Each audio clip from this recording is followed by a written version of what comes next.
Welcome. You're watching the Devil Drives Lada podcast, and we love guns. As I knock my whole monitor off with trying to set my rifle down. The most autistic thing I think I've ever taken part in. So, the most autistic thing you've ever taken part in so far. Yet. So far. Yeah, because this episode's going to be right behind it. We just started. Yep. We just started, brother. Give it some time. 37 seconds in. Let's go, guys. Welcome, everyone. We're back. It's been 2 months? 2.5 months, I think. Sorry for the delay. We've been very busy in life. I had, sorry, I was making sure all the audio is recording. Yeah, I had stuff going on. We had people moving shop, and but we're back. Hopefully we'll start doing this every week again. And we do have some things planned up or in the future as far as some guest speakers. I know we talked about that last time and said after our hiatus, which we did warn you guys about, after our hiatus, we would have some guest speakers and some new stuff coming. So, yeah. You have been warned. I guess we got to do introductions in case everyone forgot who we are, all 15 watchers. But I'm Jamie. I own Ohana Arms. I spent almost 9 months in Ukraine, many of which were in a combat frontline role. I teach people how to shoot. What else do I do? I like airsoft. It's a great way to get some training in your kit. Make sure you don't get fat, which I have, and just overall love the community. Love shooting guns and all the autistic things. Who's going next? My name's Sean, and I'm a semi-professional race car driver, a volunteer firefighter, and an amateur tattoo artist. It all goes downhill from here, folks.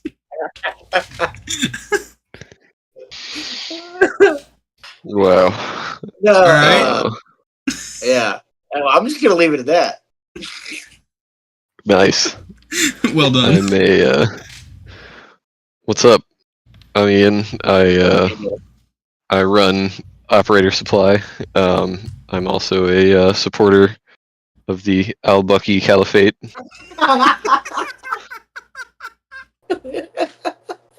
I'm just the resident camo autist.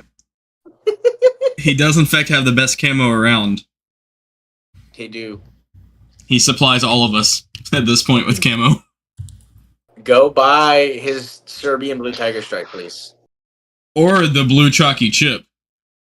Yeah, I still got a couple of those left. If you wanna, I have multiple failed states to choose from. You know. Well, it depends on how you define failed. I think not existing anymore is a pretty good metric for failing. It still exists. But the idea still lives on. Some of them don't have great ideas. The idea of ethnic cleansing still lives on within our hearts. Bosnia would like a word.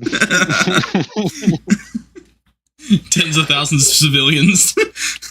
Yeah, right. Jesus. Just went really downhill really fast. All right. Hey, man, So- Yugoslavia fell, and then we got Croatia, and then we got Game of Thrones. So Got him. I'm not gonna say there's a cause and effect relationship, but the timing speaks for itself. It's self-explanatory. Also, my battery backup is going insane right now, so hopefully my mic's not picking. Yeah, that thing's up. annoying as fuck. Oh, okay. So that my mic is picking that up. Yeah. Unfortunately, No, I was saying that from when I was there a couple weeks ago. Oh, yeah. Now I kind of hear it though. I do hear so I super glued, and not super glued. I hot glued the speaker So basically, what's been happening is the power, it like detects unclean power, and it counts as a brownout. So it kicks in the batteries, which power all my computers. Unclean, brother. And so that had been happening. Now it actually, I think it's so today it started just going crazy, and it's showing it actually has a failed battery. And I have 4 battery packs, 4 36-volt battery packs, and then like 20 cells in each one.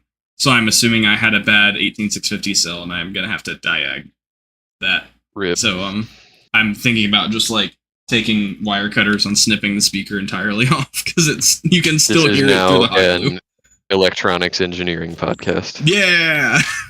Yeah. On a for real note though, build your own like battery backup systems and stuff. You can do it really cheap. You can build like huge power banks with like Elites don't want you to know this, but old laptop batteries are free. You can take them home. Dude, it's true. I have like a box of 18650s from old laptop batteries. All right. Let's move on before I completely derail this podcast. We're 6 minutes in and we haven't done anything. Yeah, and I'm not gonna like lie to ourselves and be like, "Don't worry, guys, we're gonna try to make this a short podcast." I'm just never gonna say that anymore. Nice pajama pants, bro. Wu-Tang Clan. American band Wu-Tang Clan. I learned English. Yeah, rip the talking balaclava. He will be missed. He's not dead. He's just he's new and not improved. Well, he I is still dead. talk to them. Balaclava Man is dead. You're right. The actual talking It's balaclava is Aaron dead. from administrative results now. Yeah. I mean, Rip. I still fuck with him. I don't. I know you don't, but I still fuck with him. I enjoy his content. Well, you can enjoy my content for $8 a Hey, month. yo, All right. So here's our talking points for today, in no particular order. What's been going on with us for 2 months? I guess we already kind of covered that. We've been busy. Sorry, guys. We'll do better. Yeah. Probably not. At least we gave you guys a warning. We did say we would be on a hiatus. It was slightly longer than we said it would be. State of Ukraine right now. I have firsthand experience of that. Yeah, it ain't great. We'll kind of loop back around to some of these. Presidential debate. If anyone actually watched that, Israel is moving on from Gaza into Lebanon. yeah. Chevron In a Supreme big Court. So the Supreme Court basically overturned the Chevron deference. Is that what it was called? Chevron decision. So that actually has huge implications for everything from laws, OSHA, the ATF, etc. It goes on for forever, and we'll kind of go into detail about what it was, what it means for us now, and how it will impact really all of our lives. And we haven't seen any of that yet. It's only been a few days. But basically what this did is just opened up a door for a whole bunch of federal lawsuits, and that's really exciting. Yeah. Bump stocks are legal again, but no one can make them. Yeah. So, boo. yeah, boo them. And so basically we're going to talk about why a company that advertised to be a huge Second Amendment company, all about individual rights, is keeping you and many other companies from actually manufacturing bump stocks. Yeah, companies are not your friends.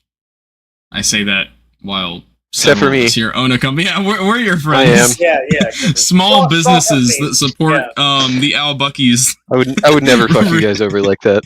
Yeah. Yeah, we're not anti-consumer. We're pro-consumer and anti-government. That's the difference. Big shout out to Firearm Policy Coalition.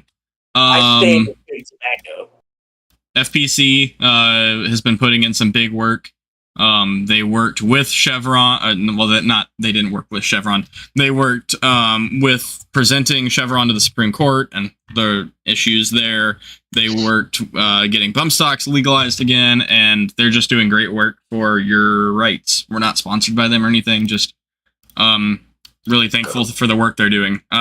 Take all the money you've been giving to the NRA, throw it in the garbage, and start giving it to FPC instead. They're not a sponsor. We just genuinely stand them, bro. Yeah. Yeah. We just genuinely like their vibe. Yeah. It's a great the vibe check. Yeah. I mean, I'll sponsor them for free. They can just keep using, just keep putting in good work, and then we'll spread the word about them. North Korean troops headed to Ukraine as engineers, whatever that means. And we have our very own engineer that can shed some light on what possibly they might be engineering. I don't know. Who could it be? Could it be the guy with the shitty engineer tattoo? I don't know. Bro, spoiler alert. And then the pistol brace ruling, also thanks to FPC. Yeah, the ATF is If gay. you still use a pistol brace, you're big gay. Yeah. Free men don't ask for permission, and we didn't been lose in the anything garbage in a a while voting ago. accident. Actually, I think I technically do have... I do technically have a pistol brace. Cringe. Okay, I have Anyway. because that's... I mean... Stocks are really hard to get for this, and I wanted to try and so, I mean... So, as it turns out, we're partially all talk and no game, but we do game when we can. We're not entirely talk. All right, those are our main things. Does anyone have a preference where we start? I don't really care. Anyone super passionate about one thing? Okay. Yeah, what's been going on? We've been busy. Yeah, state of Ukraine. So, Ukraine. Hashtag I love, brother. One love. State of Ukraine. It's sad. So, as we've talked about in many other episodes, many of which have been on my experiences in Ukraine. I love Ukraine. It's a beautiful country. The people are amazing. They have an incredible fighting spirit for the most part. And there's a lot of just absolute legends over there. Things I don't like about Ukraine. The corrupt government. Yeah, government's terrible. However, that doesn't just apply to the Ukrainian government. If you look at the very long list of things something like the US government has done, Ukraine's no more corrupt than our very own government. What if you're watching this from another country, your government's just as corrupt. They just have more money and more power and can hide it. Especially you, Canada. Yeah. I said that with Canada in mind.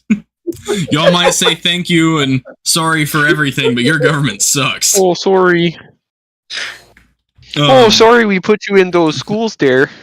Oh, sorry, bud. So, yeah. Oh, sorry, you natives can't have your guns no more, dear bud. Yeah, it's, I have several Canadian friends, some of which are shooters, and yeah, it's bad there right now. They do exist. Yeah. So all that to say, the Ukrainian government sucks. The US government sucks. But Ukraine has recently passed several laws and is really cracking down on a few things that aren't great. And so let's talk about that. Probably the biggest thing I want to focus on is how it's treating its foreigners. Oh,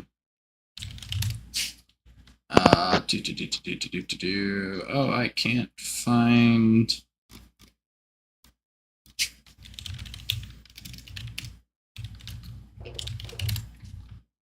A Wu-Tang shirt and a can of Pepsi. It's literally behind enemy lines. We're all repping, like Ian's got White Phosphor, I've got the Dirty Kid, and you've got the Wu-Tang Clan. Wu-Tang Clan ain't nothing to fuck with. Hold on. Give me just a second. Let me read through my text real quick. I thought I had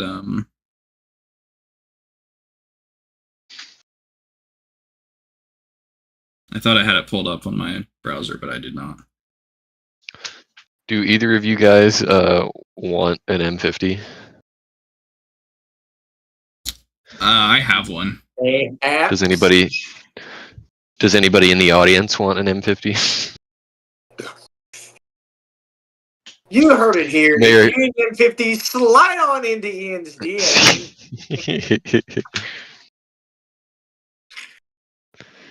The Instagram will be linked in the description. I may or may not have a Avon M50 coming up.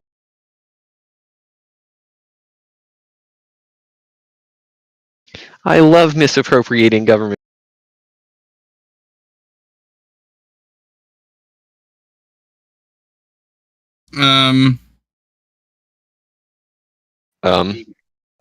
Okay, so I cannot find the exact wording of. I have it saved somewhere. I really thought I had it pulled up in my. So basically, what's going on as far as how Ukraine's treating foreigners. So before, when I was there, the way it worked is you could come and go essentially as you please. So the contract I signed was, I will fight for Ukraine. I will help defend Ukraine. In exchange, I will receive pay. I did not get paid the whole time I was there. I was a weapons instructor, or just an instructor for 2.5 months or so, and then I received a little bit of training. Then I was a volunteer on the front lines for a little bit of time, and then I actually was signed a contract for the Ukrainian army. So while I was under contract, I was getting paid. However, if I didn't like how I was being treated, if we were asked to go essentially on suicide missions, oh, hey guys, we don't have food for you this week, acquire your own kind of stuff, I could leave when I wanted to. I could basically say, hey, I'm a foreigner. Sorry to do this to you guys, but y'all are treating me like trash. It's my time to go. And it was very simple. It was a cut and dry thing. I go to the unit, to the military lawyer, and I say, hey, I'm ready to break contract. Hand them my contract. They hand me their copy. We sign the paperwork. I get a contract of termination contract, and I'm out. I still have I keep my military ID. I still have it. So I can still, openly go back and sign a new contract. Like, the way it works in Ukraine, as well as, many of the other former Soviet countries, is you have your military book. It's like a passport book. I think I've shown it on the podcast before, but just a refresher. Let us see your papers.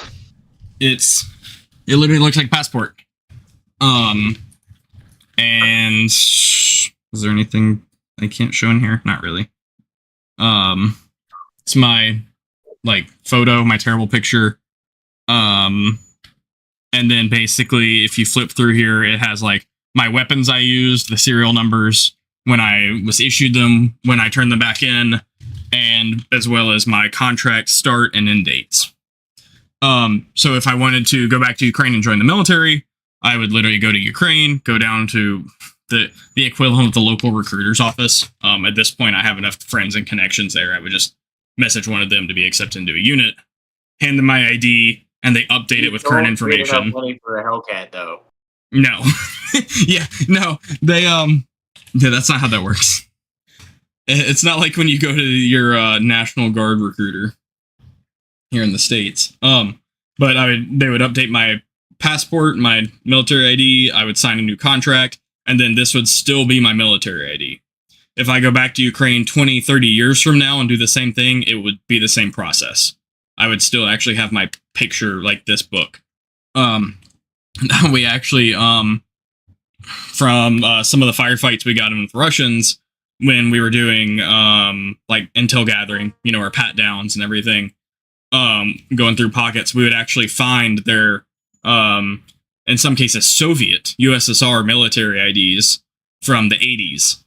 And it has their their pictures from when they were essentially kids. And they've had them this whole time, and it was because they served in the USSR military army, whatever, way back in the day. Wild. And they still have their current, or former, like it's still their current military ID, but their photo at this point, 30, 40 years old. Yeah. I don't think any of them were necessarily, any of their IDs were 40 years. I think I have pictures of some of them, and some of them were in late 80s. So, well, yeah, I was gonna say the Soviet Union fell in 92. 91. So 92, yeah. Yeah. But yeah, I mean, it was hilarious to see like the actual, not like the Russian star, but the actual like sickle and hammer. The Soviet. So yeah. So yeah, that's how it works. So basically, what's changed is you're still issued your green book, we call them green cards in English. It's just the easiest translation. It's literally a green card book. So you're still given all that. However, the documentation you sign, as well as what's updated from my understanding in your book, is it's a for a duration. So if I sign a contract and they try to send me on a suicide mission my first 2 weeks there, and I say, hey, sorry, I want to find a different unit, I don't like how I'm being treated, you can't just leave anymore. You're under contract to that unit for this duration of time, even as a foreigner. Ooh. Which I understand why they did it. And I don't necessarily disagree with why they did it. Essentially what was happening and what's been happening since the beginning are, people, and this was really prevalent at the beginning of the war when people didn't really understand what was going on over there, as far as, how bad it really was. People would come in and say, hey, I would like to fight. They'd fight for 2 weeks and say, sorry, this isn't for me, and leave. And it was a logistical equipment nightmare. Trying to issue guns, get guns back, blah, blah, blah, blah. However, what that allowed to do is have a massive, massive influx of foreigners come in. Even if, they weren't fighters or whatever, they were able to come and at least take part, help in some way. Many were there from, as we've talked about, for the wrong reasons or didn't stay, like what I just said. But it was essentially, with the exception of getting killed in combat, risk-free. You always knew in the back of your mind, like, hey, if something happens, or, something goes wrong, I can just leave. And that's no longer an option, and I called it this is probably about a month and a half ago now, when they actually started implementing this.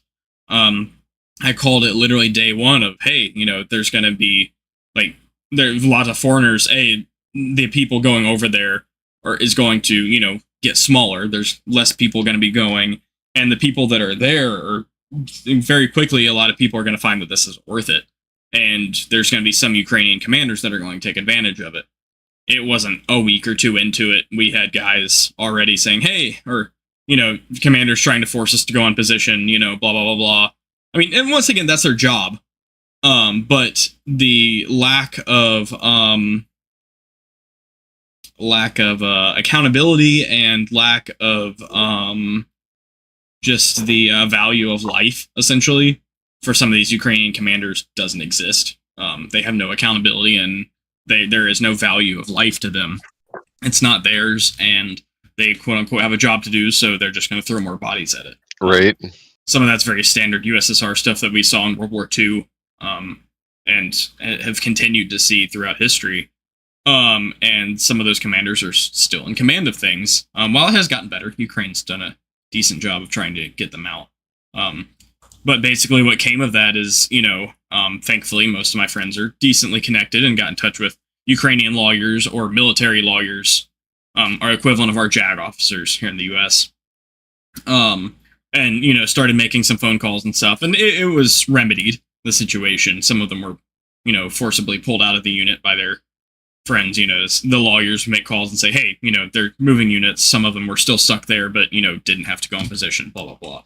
But it was a very quick, change of pace of foreigners just can't leave anymore, and people are going to take advantage of it.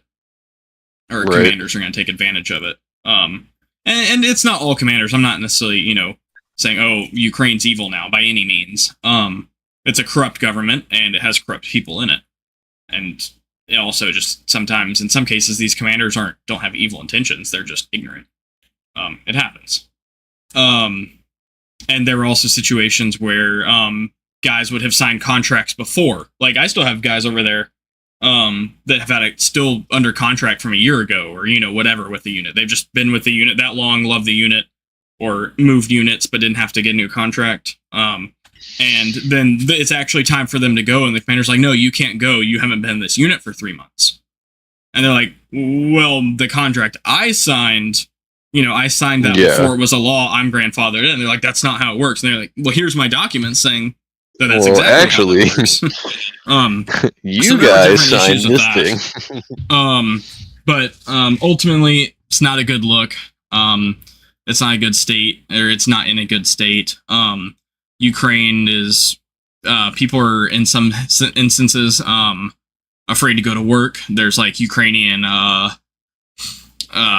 police or military police kind of roaming around looking for, essentially draft dodgers, quite literally hauling people off to go fight, because they're intentionally trying to dodge the draft. People are saying, people that have claimed, medical reasons or, whatever, they can't walk properly, and then they see them walking to work and they, like, wait a second, yeah, that's not how this works. So it's kind of brought a good bit of fear into the people. We've talked about this before on the podcast about how we don't, or at least I don't really believe in drafts. If you don't want to fight, I don't believe you should be forced to fight. We've talked about how draft dodgers in Vietnam, I don't think they're wrong. Vietnam was a sad, terrible place for many people. Many kids, quite literally kids, died not knowing what they were even fighting for, and essentially died for not believing in what they were even there for and didn't want to be there. And that's just not a good position to be in. The flip side is it's your country, you should want to defend it, but that doesn't necessarily mean you should have to. I don't agree with people, if my country's being invaded, I will in some way be taking part. But a lot of the reason people, Ukrainian citizens, don't want to fight or don't want to be a part of that is because of some of those corrupt commanders and the corrupt government. So it's kind of a catch-22. I can see both sides of it, but ultimately I don't think people should be forced to fight. But Ukraine's not in the greatest state. As far as them, like, you'll see in the news a lot recently about, hey, Ukraine's lost all this ground, it's being taken by Russia, more and more. The line's creeping up. They've taken city after city. That's not entirely true. The line has crept up a little bit in the past 2 months.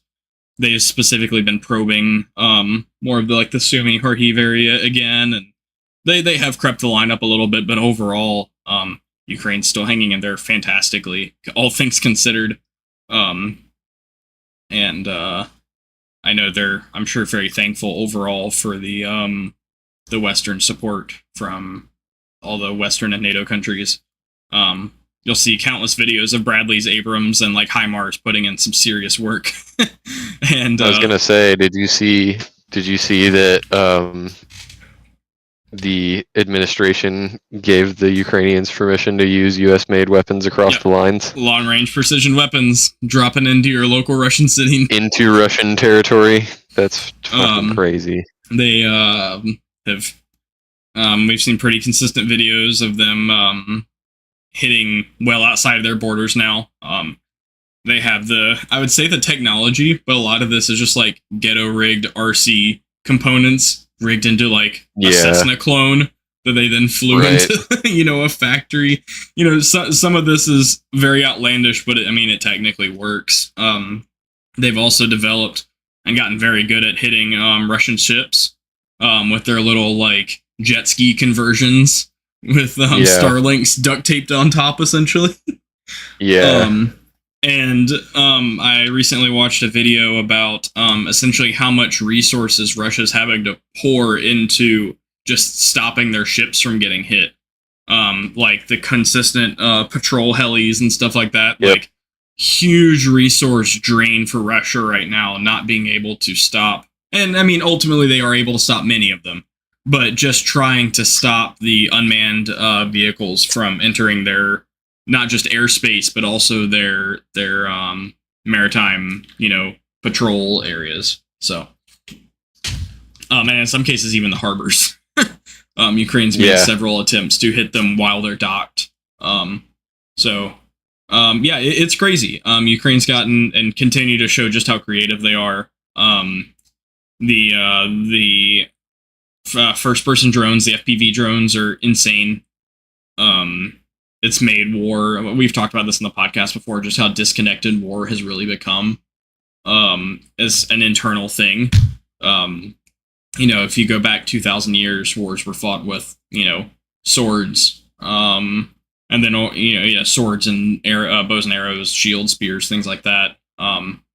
And then at some point you got trebuchets and, now we have even more range than bows and arrows, now instead of having to look into their face and as we shoot them, we can be behind a castle wall and attack them. We never actually have to see what we're hitting. And then guns were invented. Then, as far as black powder with cannons, and then guns and the miniaturized cannons essentially at the time. And then you had snipers taking, 2-mile shots at enemies and long-range missiles and cruise missiles, ICBMs, bombs, stuff like that.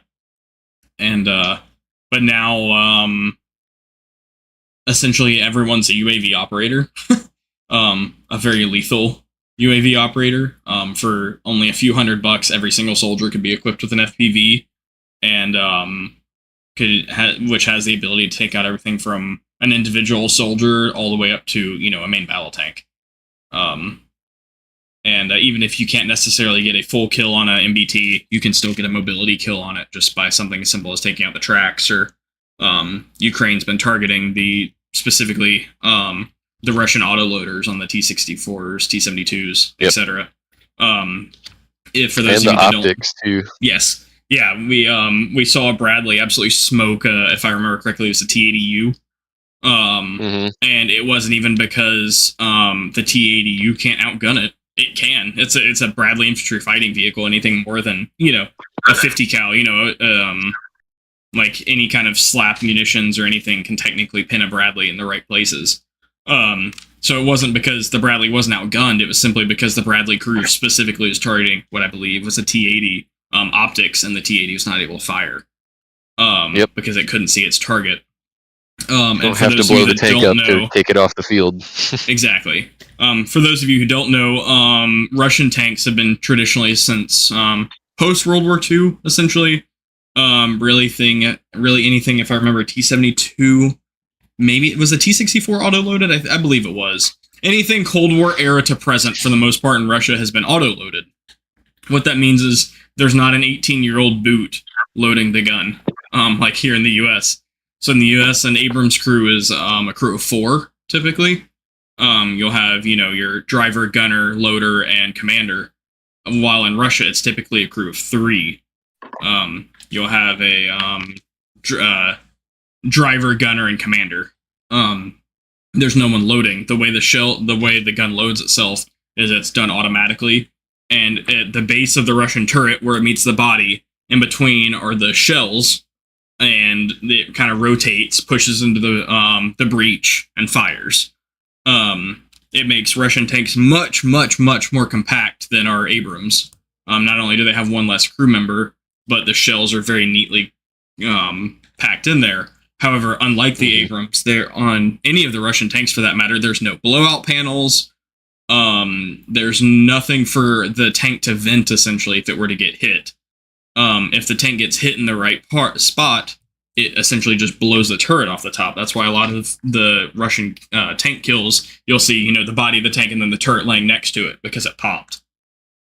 So what the FPV drone operators are doing is they're specifically targeting that weak point, though, because an FPV is very precision. It's far more precise than, firing like a javelin or, anything guided like that. Because they're actually, with the FPVs, able to fly it directly in between the turret and the body in that crack. And if they can overpressure it right there, they can actually detonate those shells, and the tank's done. It's not even a mobility kill, it's done. It'll essentially go up very marvelously if you've seen it, because all that ammo will cook off just almost immediately. Crew's dead, tank's dead. It's a very effective way to take that out. Irrecoverable. And Ukraine's really the wild thing is though is the Bradley isn't a tank. It wasn't made to take on tanks. No, it was exclusively an infantry support vehicle. Yeah, and while as we saw, it does assist tank crews significantly. We saw that in Desert Storm. they usually Bradleys work were like fighting right alongside Abrams as support vehicles. They were not necessarily designed to go toe to toe with a tank. For those of you, there's always something that's kind of bothered me in the sense of War Thunder. In War Thunder, the Bradley's class is a light tank, and it's made for fighting other tanks because there's no infantry in War Thunder, obviously. And so naturally, the Bradley won't be as insane that would be. Yeah, it would be insane. And naturally, the Bradley's not as good as a main tank for killing tanks. It's obvious, but it wasn't designed for that. It was designed to drop its infantry off and protect them while also working alongside Abrams crews. It's really like a trifecta of things. U.S. doctrine for tank fighting, and even specifically urban fighting, it changes a little bit as you get more open. But the ground infantry crews, as well as, I guess we'll kind of sump the Bradleys into that because armored infantry, work closely with the Abrams, or what will happen is the MBTs get swarmed by enemy infantry and can find themselves really cornered. That's happened a lot in Gaza. You'll see that with Israel. They'll send a Merkava down an alley by itself. What happens? Well, 14 guys from Hamas pop out of windows with RPGs, and now you have a Merkava. Or they run right the fuck up to it and lay a shell under the fucking turret. Yeah, there's literally videos of it happening. And that happens specifically because there is no infantry or armored infantry fighting along with those MBTs. Now, Merkavas kind of, for better or for worse, get a pass on this because of just how armored they are. The Merkavas are very, for those of you that don't know, that's Israel's main battle tank. It's far more armored than even our Abrams, with the exception of the depleted uranium. I don't believe the Merkavas use depleted uranium armor, which our Abrams do. But the Merkava is slow, heavy, and thick. And it's able to take a little bit more of the RPGs and, more basic anti-tank, or in some cases, I mean, you can see the Hamas guys firing HE, just trying to, take out the sights or something on the Merkavas. But the Russian T-Series do not have that opportunity. So a lot of the times you'll see them fighting by themselves. And in the video we're referencing about the the Bradley was literally like the T-80, whatever it was, is here, and the Bradley's here, and it's literally just like hard charging as the T-Series tank is like full on reverse, just trying to get out of there. And in the end, it ended up getting smoked. But the Bradley crew was smart. They handled that very well, all things considered. They're lucky to be alive, and they had a great tank kill. But we're seeing Ukraine get very, very, all that to say, a long-winded rant. We're seeing Ukraine continue to be very creative, as, they are the underdogs here, and they have to innovate, or they don't live. Innovate or die, essentially. And of course, Russia's been using FPV drones very heavily also. But yeah, the war is very different. One of my buddies put a video in our group chat the other day of him almost getting smoked by an FPV drone. And, before, essentially, we had to stay hidden from the air, less from FPV drones. Like, FPV drones were becoming a thing when I was there. I flew one, specifically for recon purposes. I didn't, mine was a DJI, I don't remember which one. It was one of DJI's higher-end FPV drones. So obviously that wasn't for, smashing ordnances in the side of tanks. It was more for recon purposes. But everyone essentially is a UAV operator with deadly munitions over there now. And before, we just had to kind of stay hidden from the air so we didn't get spotted. Now they're trying to stay hidden from the air and, also install like grenade nets and stuff so they don't just get schwacked from the air. Forget artillery being the scariest thing. It's FPV suicide drones now. It's like artillery that can come and find you. Yeah. Imagine the most precision form of artillery, and it's actively hunting you. And it's not just like some AI program that you have to fool either. It's a guy. Yeah. It's a guy watching everything that you're doing. I mean, he's probably gonna post a video of it on Instagram. Yeah, with a fucking ad space underneath it. Yeah. So yeah, that's the Y'all state saw of that, Ukraine. right? Yes. Yeah. This video Your was ad brought to you here. by Blue Chew.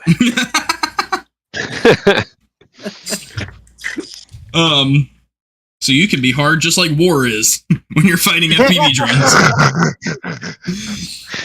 So that's essentially the state of Ukraine. They're hanging in there. Just recently, was it Norway pieced together? I believe it was Norway pieced together a Patriot system to send over to them.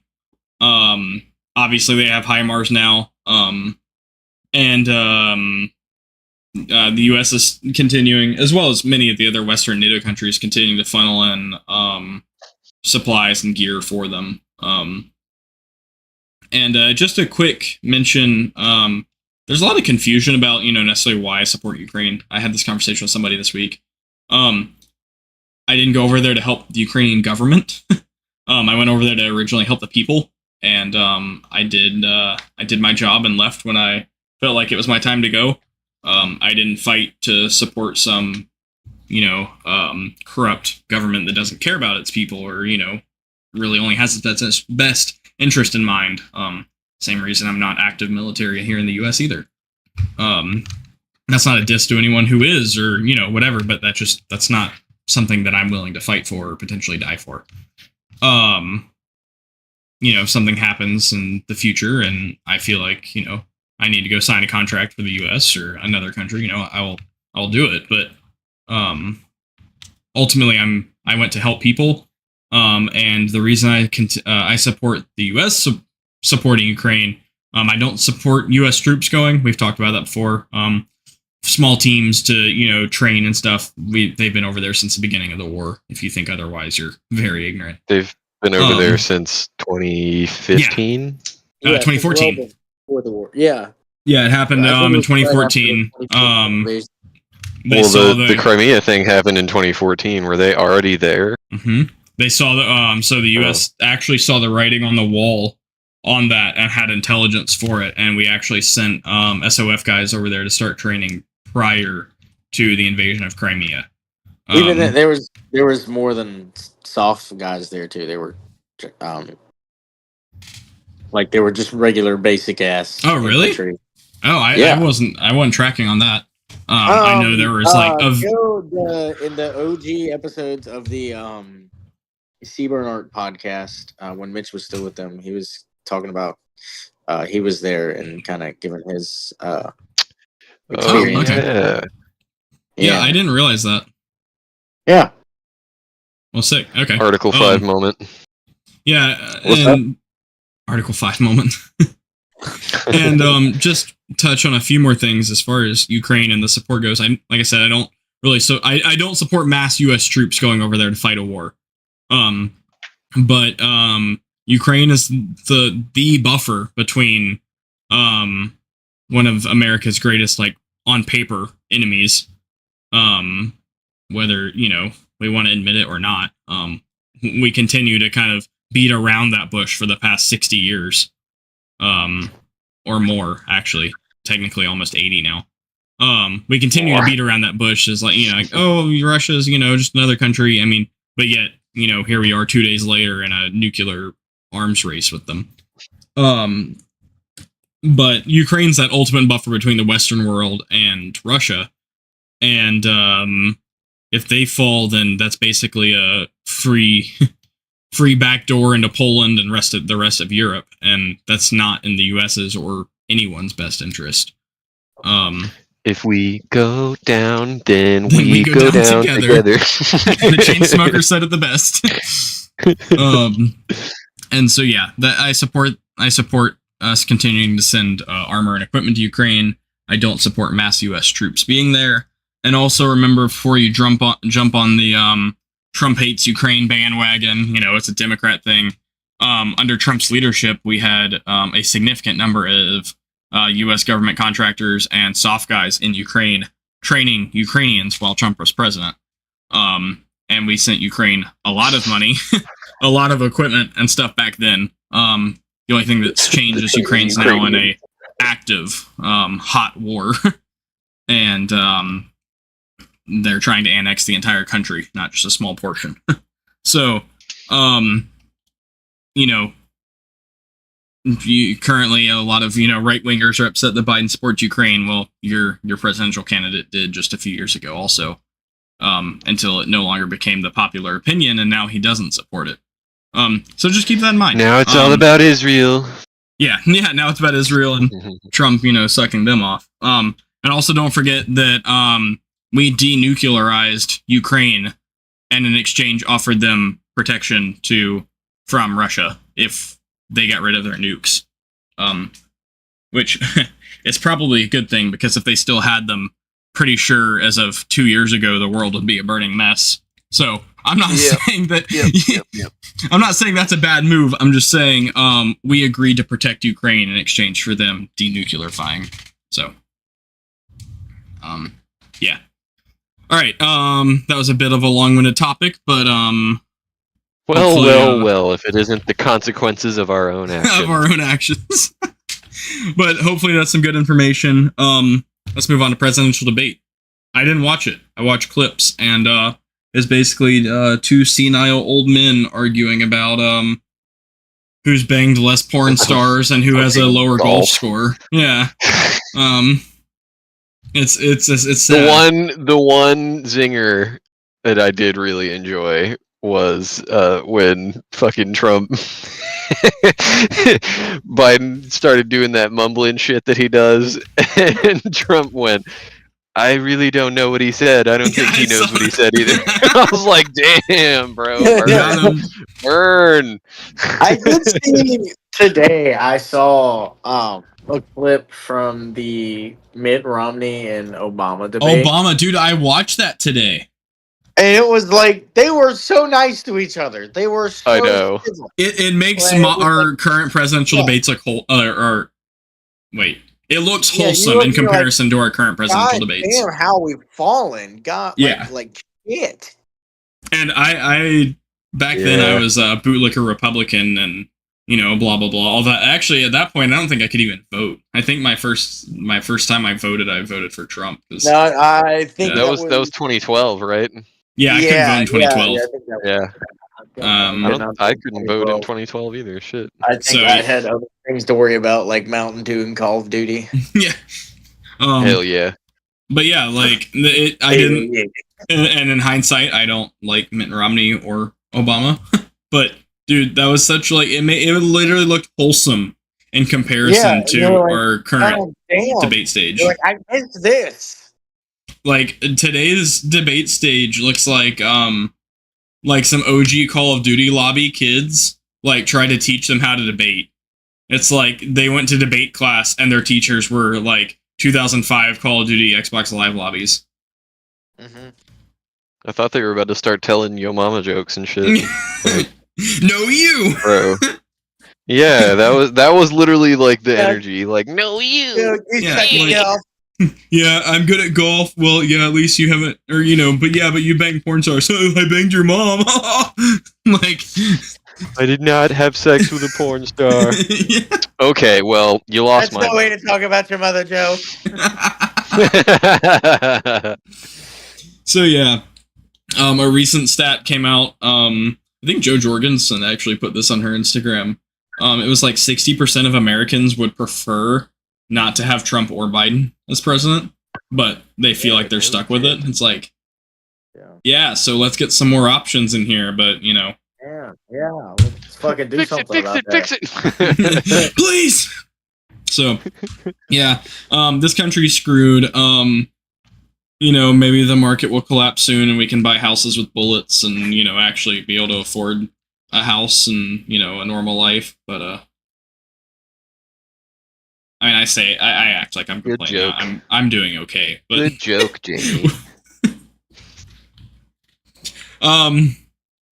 Israel moving from Gaza into Lebanon because Israel's going on their holy war conquest. Apparently, they literally did the fucking Michael the Scott thing. thing. Like they got in trouble with the international court, and they said you can't do war crimes anymore.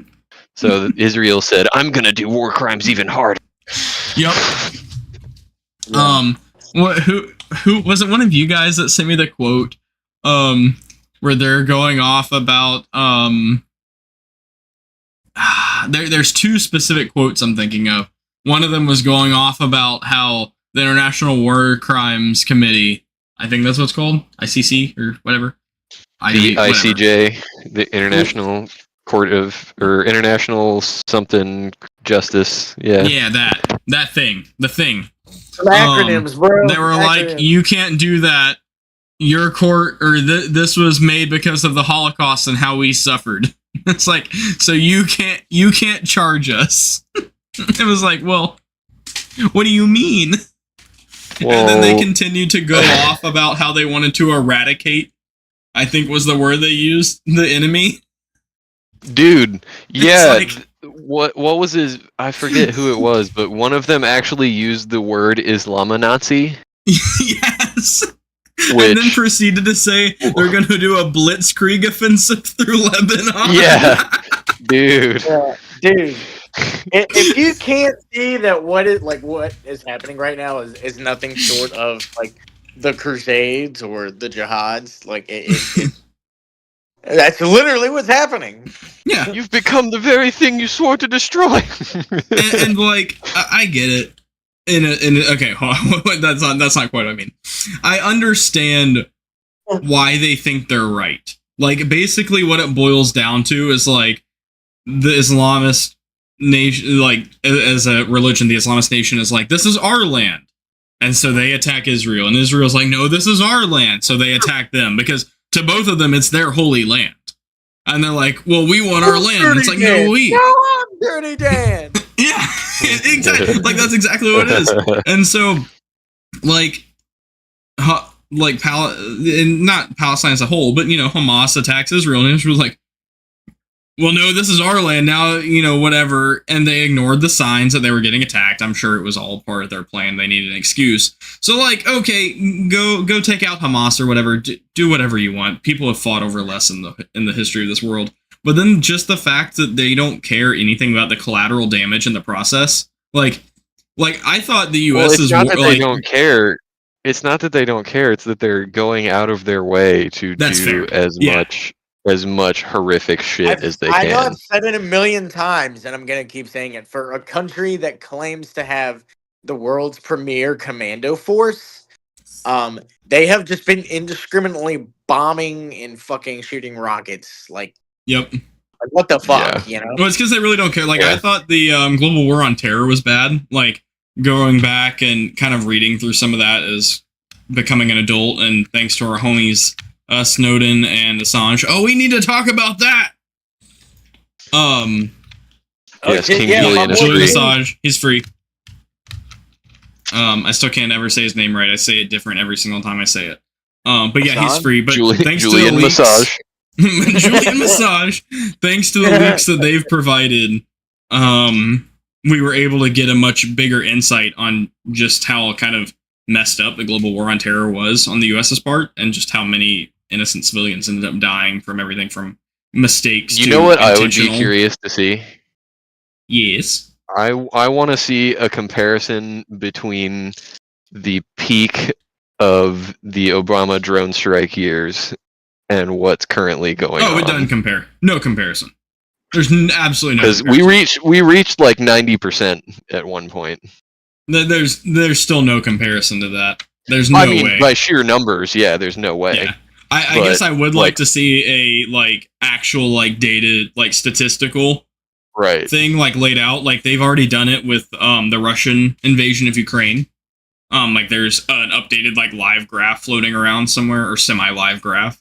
You die and you immediately get on the live graph. But there's already a live graph. You're sitting there bleeding out, and you get your stats. The little plus scrolling by. Yeah. There's already the live graph for civilian casualties during the Russo-Ukrainian war, and in comparison to the what are we even calling the Israel, Gaza, Hamas, Palestinian thing, whatever. And it's like astronomically, like Gaza. exponentially. Maybe not actually exponentially, but it's as of like several months ago. I checked on it like 3 or 4 months ago, but I think we even talked about it in the podcast. It was like 3 times more in 5 months than what the amount of civilians that died under the Russian invasion in the past year and a half or 2 years or whatever at that point. The whole time. It was like literally ridiculous. Like you can't even say at that point, it's an accident. They've done more than like several of the most recent previous wars combined at this point. Yeah. And I wanted to big league numbers, dog. Yeah. And now I wanted to touch on a couple things of this. They're keeping troops in Gaza. Like you could consider Gaza annexed now, I think, for the most part. Yeah. Well, so they're not only that, they're actually selling fucking waterfront real estate in Gaza. Can you believe that shit? We're taking it and giving it back to the community. Yeah, I forget where it was. I think it was somewhere in California. But they had a seminar for people to come and learn about buying beachfront property in Gaza. Thanks, I hate it here. Yeah, right? Investigation. So I wanted to touch on a couple things. Obviously, like I said, well, like Ian just said, they have now sold real estate waterfront Not only property. Have they annexed it, they're selling it. They are now moving troops up into Lebanon. From my understanding, that has not officially started yet. I don't know if there's stuff going on behind the scenes, but the battle plans have actually been approved by the U.S. U.S. basically said it's really stupid and you're underestimating them. It wouldn't be wise, but whatever, go ahead. They didn't officially endorse it, but they also didn't officially tell them no either. Well, did you hear the quote from the Israeli defense minister though? He literally used the words. He used the words, "We will bomb them back to the Stone Age." Like he said the fucking thing. Maybe this is wrong for me to wish, considering all things considered, people die in war. But I really, is it wrong to say I wish Israel would just kind of like fall off their high horse a little bit? Like, like they start this operation. This what are they going to call it? A special military operation too? Oh God! An invasion. A part of me really hopes they're going to start this operation and realize that, we're not as great as we thought, and kind of pull it in, like, because the numbers the U.S. released, keep fucking around and kick the hornet's nest, and like, eventually, all of the terror groups are gonna get together and be like, "Hey, you stop that shit." Yeah. And essentially, the U.S., I believe, I'll have to. I don't want to interrupt, but on the note of what Ian just said, when the October attack, when Hamas attacked Israel, all the gunmen had M4s. We have the pictures of it. A lot of USGI kit and stuff like that. Look at me, I'm shocked. It came from what we've left in Afghanistan over there. No way. They probably bought that from ISIS-K or I don't know if the Taliban's still going around over there. Or if they've all been ISIS-K, but like soon we're gonna start see, like, I'm surprised we haven't seen Hamas with like fucking Black Hawks and shit like that. Well, they fucking crashed most of them. There's only like one left. Yeah, there's a couple left. They crashed most of them. But I forget if it was ISIS or the Taliban, but one of them told the Syrian government if they let them pass that they would go and liberate the Holy Land. Or what was it? No, they said they would liberate Jerusalem. That's what it was. Yeah. Like, the jokes write themselves at this point. I wouldn't even be surprised if, like, at this point, the ATF is like Operation Fast and Furious 2.0. Like, all those M4s were donated by the ATF. Dude, yeah. They don't fucking need it. They got all they need when we left it in Afghanistan. Yeah. It's true. Yeah, the old Kabul airlift. Big sad. Kabul skydiving club? What? There was also a thing, so the numbers that the US put out, hold on.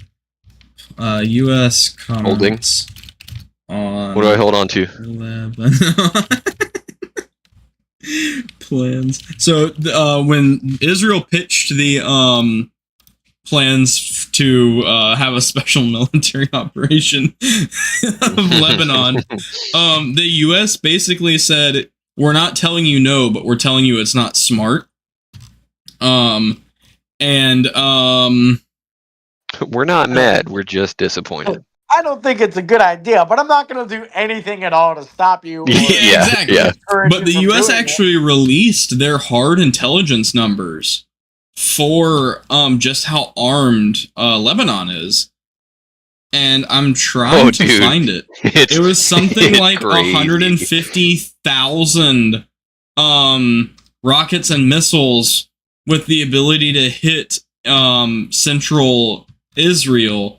And it was something like 10% of those are precision guided with the ability to, well, hit targets precisely. Like, not Hamas dumbfired rockets, but, you know, the equivalent, like actual Iranian-backed cruise missiles and things like that. Right. Right. I'm trying to find those numbers, but, like, it was actually kind of mind-boggling. The amount of weaponry that Israel's about to chew off. And there was essentially, I wish I could find it. I found a really well summed up article about. They've been doing nothing but waiting for this moment for what is it, like you. 60 years at this point? Ever since y'all motherfuckers moved in next door. Well, and the US even said, they were like, this Hamas is nothing in comparison to what you're about to face. I wish I could find it really summed up. Yeah. And they were like, and Israel basically said something along the lines of, well, we have the Iron Dome.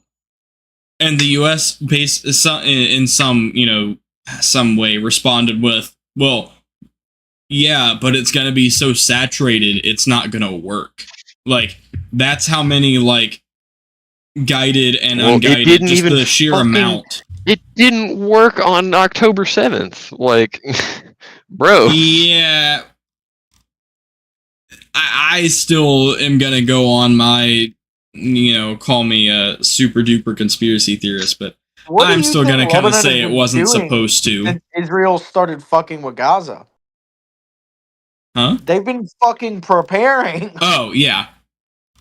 Yeah, they've been like, everybody, including them, knew that this was the next logical step after Gaza. So, the fuck you think they've been doing this whole time? Yeah. I wish I could find the numbers. All I found in the past 5 minutes of searching are that they have 150,000 long-range weapons, which that is nothing to scoff at. Like that's, you know, and that will deplete pretty quickly over time. But that's 150,000 weapons that are capable of penetrating deep inside of Israel's airspace. And if they even fired off 2% of them or maybe even 1% of them in the matter of, you know, a 24-hour period, the the Iron Dome system would be so saturated in those areas, like, it would be ridiculous. 1% would be 1,500. Like, we're talking about complete saturation potential. And Israel quite possibly is biting off more than they can chew. And if I remember correctly, it was out of 150,000 of those, 10% of them were modern Iranian precision-guided munitions. So, many of which were Iranian cruise missiles. So, yeah. And we see how well those are working for the Houthis right now. Yeah, exactly. And one more touching point on the Israel-Hamas thing. This is the headline My topic. computer's about to die, so if I drop off suddenly, that's why. Gotcha. An Israeli military investigation revealed that several soldiers were killed and injured by friendly fire during Hamas's October 7th attack, according to leaked findings. And they just finished the investigation into this, and I need to find it. There was a quote. Oh, this article doesn't even have it. That was a lame one. It is basically just paraphrasing. When the Israeli commander in charge of this section of the operation where the friendly fire happened was basically saying, we'll get them no matter the cost of collateral. And it was the chaos that basically of his leadership that caused not only friendly fire incidents, but actually civilian collateral of Israelis, if I remember correctly. Yep. And that investigation, if I remember correctly, literally just finished last week.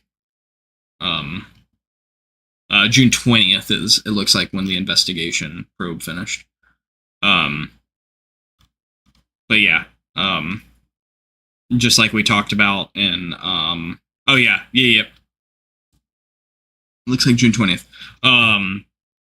It was, just like we talked about in Ukraine, just because, the commanders aren't necessarily corrupt, which maybe these Israeli commanders are. I don't know. I can't speak for that area of the world. Doesn't mean they're not ignorant or have poor leadership ability or qualities. They got their men or their civilians killed. So, yep. Chevron Supreme Court. Will you hop on your phone when your laptop dies, or are you going when? We'll see. Okay. See what happens. See how far we get. Chevron. So essentially, what Chevron did, this was ruled by the Supreme Court in 1984. What a great year that was. Ruled by the Supreme Court in 1984. Essentially, what it did is a government entity such as OSHA, the ATF. There were some other examples as far as wildlife and nature conservation, etc. They were essentially like the expert witness. It would be how you consider it in like a court case, and that allowed them to create their own laws. We've talked about for years how the ATF cannot ban bump stocks legally, but they did. And this was why they could do that. Like the ATF could claim pistol braces were illegal, blah, blah, blah. They never technically had that authority, but they used this situation. Well, I mean, ultimately, it gave them authority through this Supreme Court case in 1984. I'm curious to see how this affects like AOWs and stuff like that. Oh, dude, it could affect so many things, even like non-gun related. I read something today actually from Spike Cohen that talked about this was specifically why OSHA was able to require getting the jab for work. Yep. Like this is such a huge thing for personal individual rights. It's taking away the rights that were granted to these government 3-letter, 4-letter agencies in 1984 to essentially just make laws and rulings out of thin air. And now this is a huge precedent for future court cases as far as everything from, like you just said, the AOWs, any other what is that? Any other weapon? Yeah. So it would basically mean that unless it's specifically mentioned in the NFA or some other which it's not codified federal law, that it doesn't matter because federal agency policy doesn't matter anymore. Exactly. And so essentially, if I got arrested for having an AOW kind of situation, any of those as of just a couple weeks ago, it also would have applied to like pistol braces or things like that. It would not have applied to bump stocks. That was a federal ruling that the ATF did not make. that was, or Trump signed. Anyway, it would not have applied to that. But specifically, this would apply to rulings that the ATF made, or things like OSHA, that if I went to court and they said you can't do that, I could essentially bounce back to this recent Supreme Court Supreme Court ruling and say, well, actually, you know, there is no hard-coded law that says I cannot have this. It is from this 3-letter agency saying that I can't, but there is no federal law saying that I can't.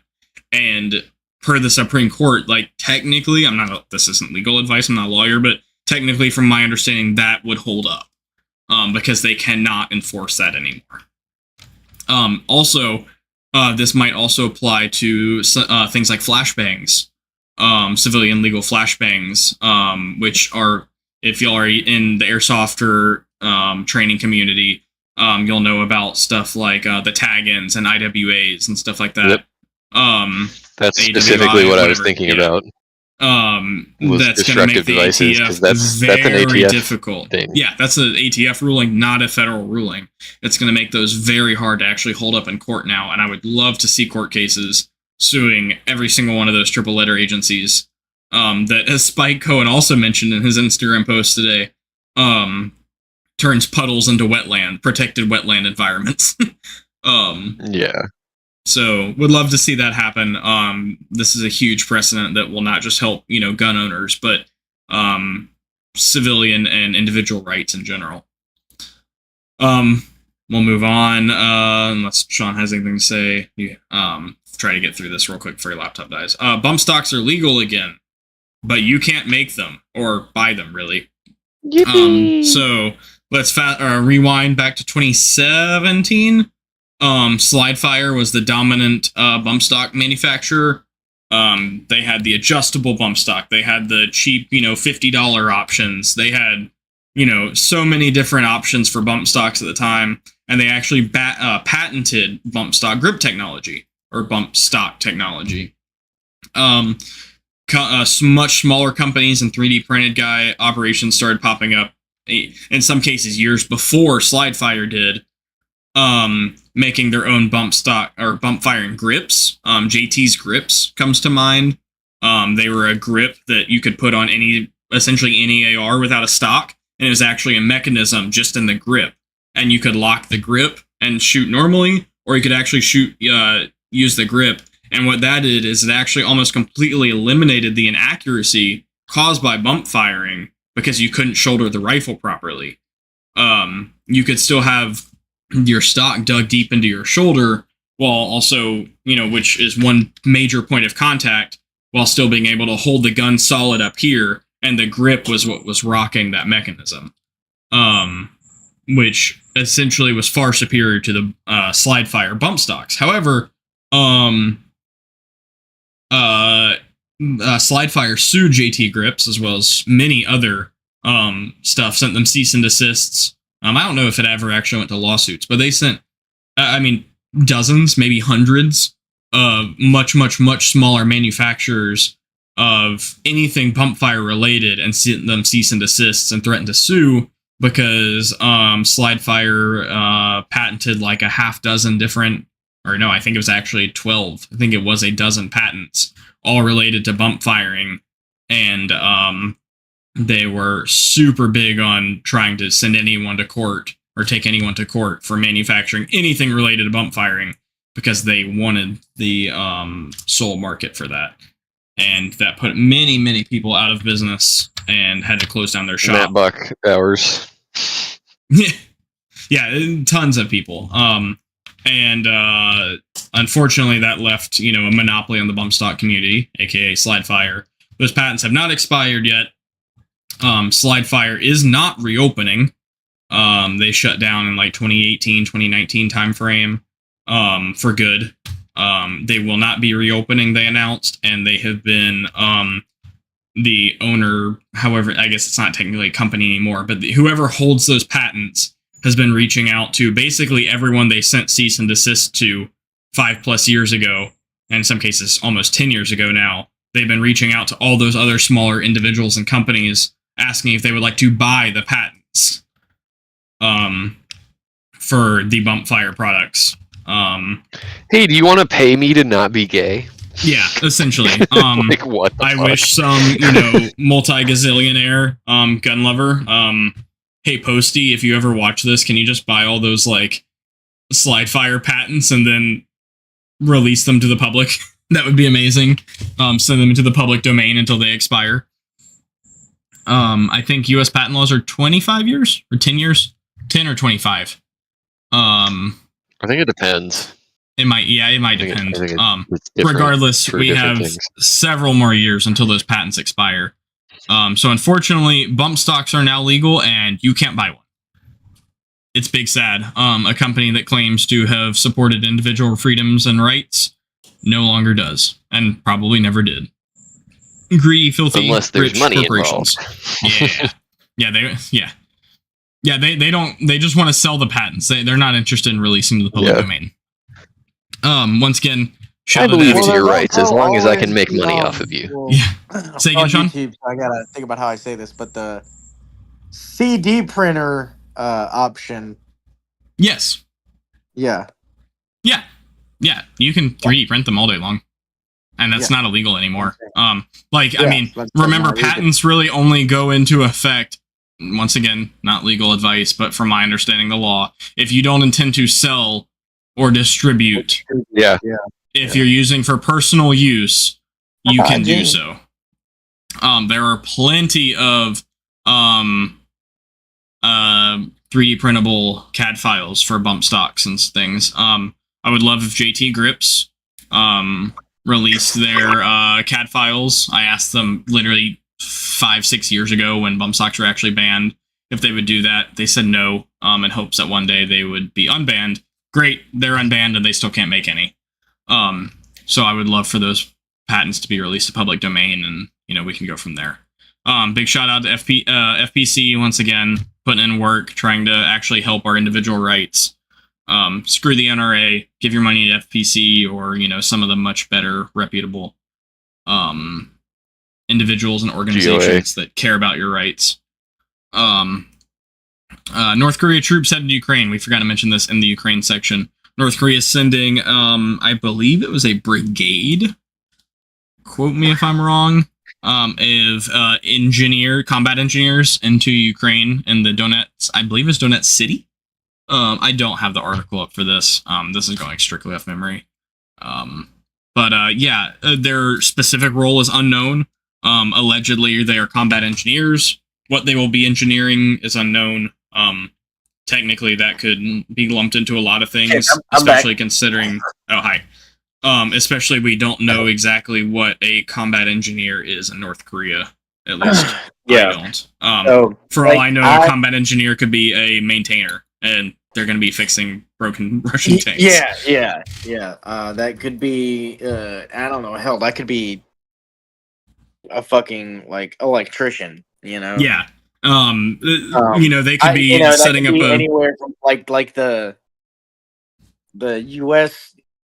or really like the Western definition of it, whereas it's area clearance, route clearance, hasty fighting positions. But we know it's not any of those. Well, allegedly, because they're going to be located in the city only. Allegedly. Yeah. Demolitions and yeah. So I don't know. A time will tell, and I'm sure very quickly we will know exactly what they're doing once they actually get there.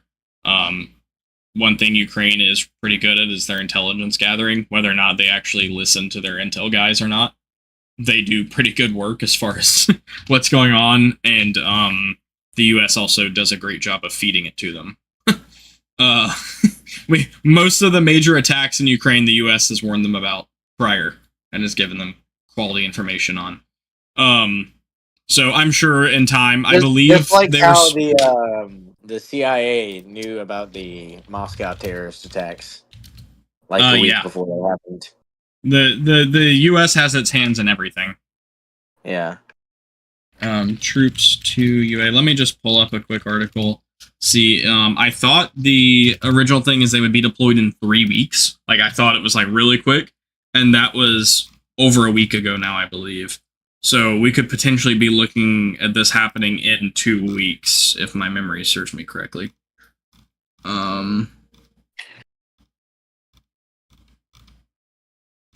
But I actually don't see. I just read through 2 articles real quick, and I don't actually see a time frame. I might be pulling that number out of my butt and don't actually know what I'm talking about.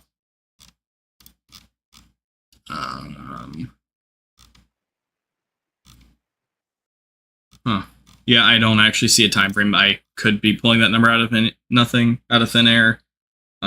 It could be going on sooner, but North Korea, as we know, since 2023, has been sending weapons to Ukraine. Many of which are not Russian-made weapons. There's a very popular, false opinion, whatever, that thinks Russia has, been giving North Korea lots of stuff, which maybe that's true to an extent.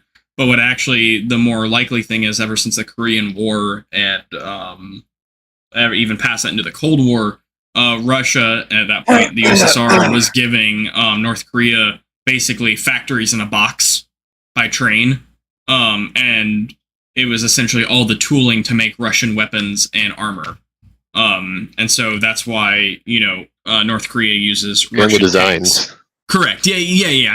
It's everything you need to set up like a T series. They manufacture their own munitions entirely. Correct. Almost. Yes. These were not gifted by Russia. I mean, by extension, they were, given all the factory components and everything, all the blueprints. But these are majority all actual, like, North Korean made. And many of these designs, if you look at North Korean tanks, there's been several really good write-ups and videos on them. They're actually like the original Russian designs, the T-72s, T-64, whatever. And then they've really made them their own by, attaching or adding on, taking away different things.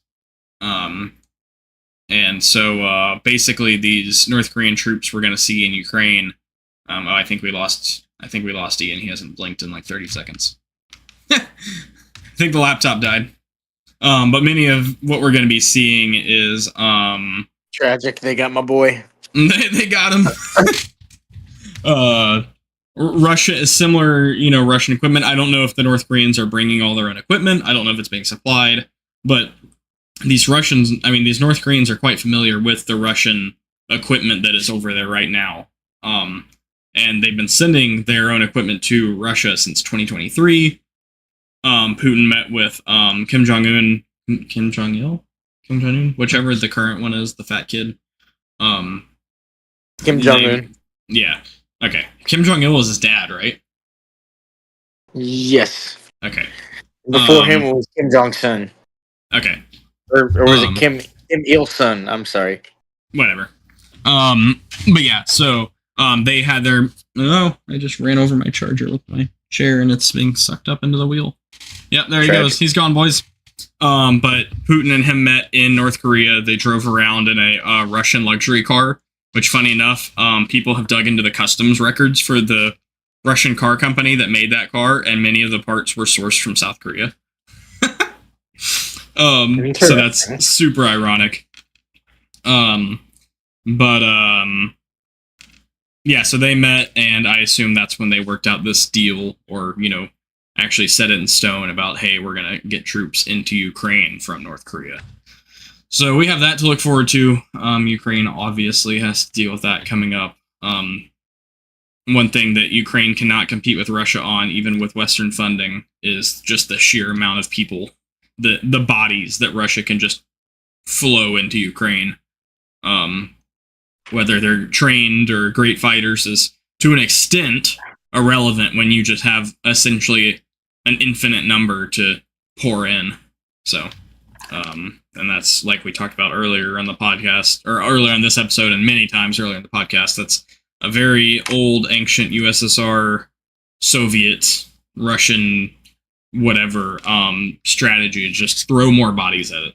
If we're not winning, if they're not trained enough, just send more. So, last thing I have is the brace ruling. Pistol braces, they're legal. It's settled.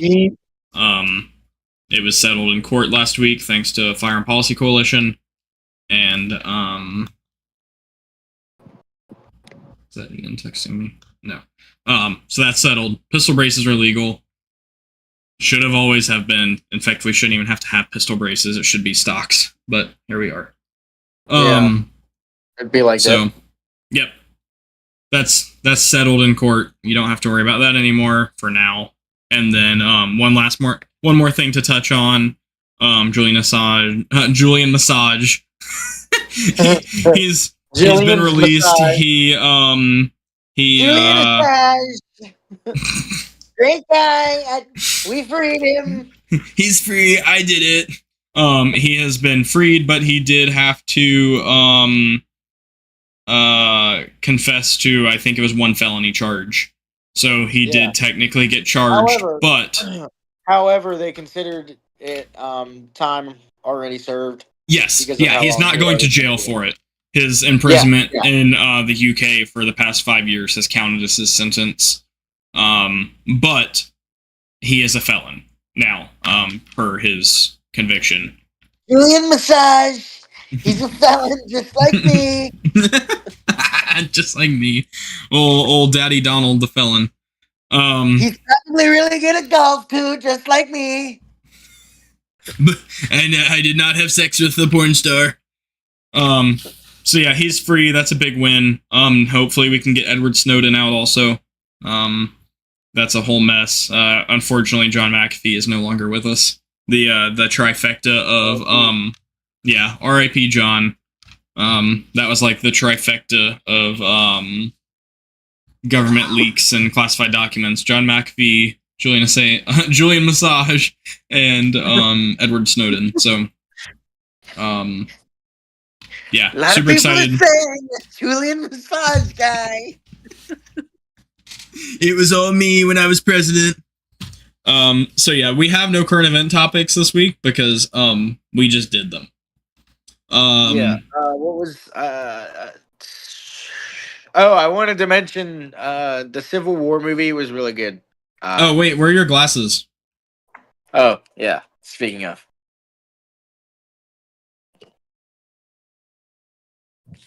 Woo. So like, China? Yeah, so like China, right? Pop. Honestly, I thought it was a great movie. I didn't watch it because I talked to multiple people and they're like, "Oh yeah, it was a terrible movie." It was a great movie. It just wasn't a war movie specifically. I think a lot of people went into it with the wrong impression. Surprisingly, a lot of the just like weapons handling and the armorers for that movie in general just did a really good job. Shout out to the retarded Boogaloo boys. You're not constantly pointing out flaws with it, which like I was expecting to. It being I thought so too, but I was like immersed in it. I was able to get locked in and stay it. Because I'm one of those dudes that points out all the firearm fallacies and you know, it's a curse of like being military and being around that for so long. It's like it's like when car guys watch the Fast and Furious movies, they're like, "Oh, he just shifted 19 times," you know. But you know, it's the same thing, and it breaks that immersion. But I actually really enjoyed the movie. I didn't go into it with high expectations and came out with it saying, "Oh, hey, I actually enjoyed that movie." So my doppelganger Jesse Plemons is in it. Yep, it's true. Red glasses. So China, and then he shoots the guy. And you're saying that we are related. Maybe you're saying we are not. All right. I'm out of things to talk about. We actually didn't have a long episode today, so that turns out nice. Really didn't. Yeah, we're getting finished right in an hour and a half. Yeah. Unfortunately, Ian was not able to finish with us. But obviously go check his stuff out. Oh yeah, Zach said he would join. He was running late. He said he'd be on. But yeah, go check us out on Instagram, Ohana Arms, and then you can find everybody on our most recent posts. Go support everybody, show them some love. buy Ian's stuff. He makes literally some of the greatest raid mods history has ever seen. He's got sick drippy camos. I literally have guys. He sent me a screenshot one day. I had him and then another individual sent me a screenshot, and they were like, "Hey, do you know this guy?" I was like, "Yeah." And it was one of my buddies from Ukraine was reaching out to Ian for a custom raid mod setup because he found him on Instagram and thought like his camos were sick. And I was like, "Oh, small world, two worlds collide." So yeah, go support him. Support us on Instagram. Ohana Arms actually. I'm gonna pick back up on R&D for a project I've been working on for 4 years now. Hey. I'm gonna work probably starting this week. We've taken a hiatus on this product. Is this something that I know about? It's a very small. Here, I'll give you guys a teaser. So I actually teased this on the Ohana Arms Instagram, like I don't know, 2020. So when I started shooting and doing like night op stuff, I found and not just even that, but when I started running different ammos and mags, like for the longest time I was either just running 62 grain, a green tip, and every 5.56 thing I owned, or there's sometimes I was only running 55 grain. And ever since I started running like 77 grain OTMs or 855 A1s or different more experimental stuff, and especially at nighttime, I was like, hey, I wish specifically under night vision or, low vis times, I could be able to tell my mags apart. And, a lot of guys will put like the rubber bands on them, 300 blackout, 5.56, 62 grain, whatever. But the issue you have with that is when you're running double stack mag pouches or even mag pouches just close together or deep mag pouches, the rubber bands get caught. It's something to get caught on, something to add extra friction. So I thought of this really cool idea to, make colored and tactile base plates, raised ones or have different ledges and stuff on them. And this one's actually one of my original ones we kind of did as an R&D, and I've been running it in this mag. Okay, I remember this. Wow, yeah, 4 years. Really? Yeah, that was a long time ago. Damn. Yeah. And it was such a great idea that Magpul actually read my mind and made their own about a year and a half ago. However, they still suffer some issues that I have with them. They're all one color. And I wanted A, color coding, and B, a tactile feel. And they do have a tactile feel, but I'm not a huge fan of how they did it because it would be hard to feel with gloves. And I specifically wanted something that would be compatible with gloves and you could still feel. So I'm actually hoping to have something like released to the public by the end of the year. They'll come in different color, assuming everything goes well with like R&D and stuff and quality control. I'm hoping to have them out by the end of the year. We'll have a variety of different colors and tactile feels. So you can run, you won't get your 300 blackout and 5.56 mags or 62 and 55 grain confused anymore. We're looking at different options, everything from injection molding to 3D printing. And I'm super excited about that, and hoping to have something released to the public by the end of the year. And it'll be one of our first like in-house designs. So yeah. And if all goes well, obviously this is much later down the road, but we would offer it for other weapon platforms also. So hopefully Magpul hasn't patented it because we had ours R&D before they released theirs, but we'll see. So ours is better, and hopefully it'll all work out. So I don't have anything to close with. Just do you have anything? Any dad advice? Just I don't know. Enjoy life. Enjoy the simple pleasures. Live in the where you are in the moment you're in. Because yeah. Yep. Wasted time can't be replaced. Yeah. Can't buy that shit back. Yep. Yeah. Love others and take care of each other. And always be ready to help somebody out in need. So, thanks for watching, guys. We love y'all. We'll plan on having one next week. If not, we're gonna do our best to actually have this a weekly thing again, even if it's just 2 or 3 of us. And thanks for watching, and we look forward to seeing you next time.